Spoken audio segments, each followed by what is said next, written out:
The second man. God killed, you've heard of Nadab, the first man God struck down for offering strange fire on his altar. But what would cause God to take the life of an ordinary man? Not a priest, not a prophet, just someone who was evil in his eyes. More importantly, what does that have to do with how you're living today? Stay with me. Because the story of Error, the second man God killed, reveals a pattern of divine judgment that still applies today, and it may be closer to you than you think. Before we go any further, subscribe to Prayer Braze, the channel where biblical truth is delivered without compromise, and the fear of God is restored. The story is found in Genesis 38, or was the firstborn son of Judah, one of the 12 sons of Jacob. That means he was part of the lineage that would eventually lead to King David and, ultimately, Jesus Christ. Wasn't a priest. He didn't serve in the temple. He was, on the surface, just a normal man. But God saw something in him that no one else could see. But Judah's firstborn, was wicked in the sight of the Lord, and the Lord put him to death. Genesis 38:7 ESV, no extra context. No trial, no second chance. Just a verdict and execution. Swift and final, divine.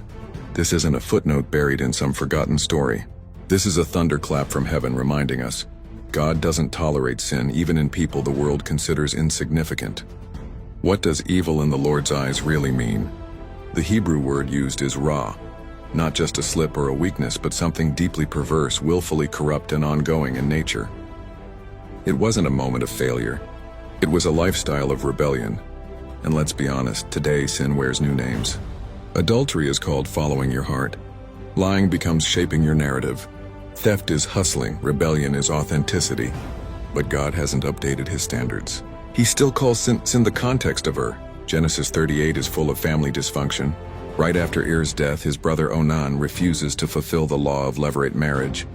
He was supposed to marry Tamar, Er's widow, to continue the family line. Onan's disobedience wasn't just selfish. It was calculated rebellion.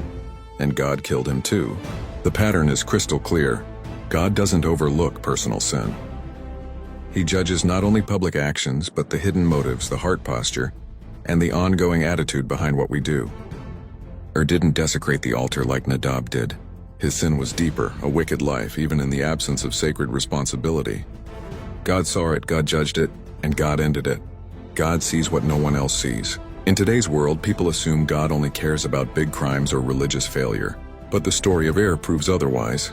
God sees how you treat people when no one's watching, what you think about in secret. The bitterness you feed, the pride you justify, the lust you hide. You may fool your church, your family, your followers on social media, but you cannot fool God. Now the question comes to you. If God looked at your life right now, what would he see? Would he find obedience, humility, holiness, or hidden pride, secret sin, a heart quietly drifting, or look normal to others? But to God, he was a walking offense. Many people today are living under a silent sentence, one heartbeat away from judgment and don't even realize it. You think you're safe because nothing's happened yet? So did You're called to respond. If this message stirred something in your soul, don't brush it off. This isn't a biblical curiosity, this is a divine warning. Comment right now, purify my life, Lord. Make that your cry, let it start now, not later.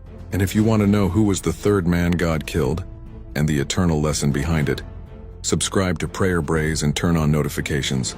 On this channel, the truth is never watered down. It's delivered with fire, urgency, and love for your soul. This was only the beginning.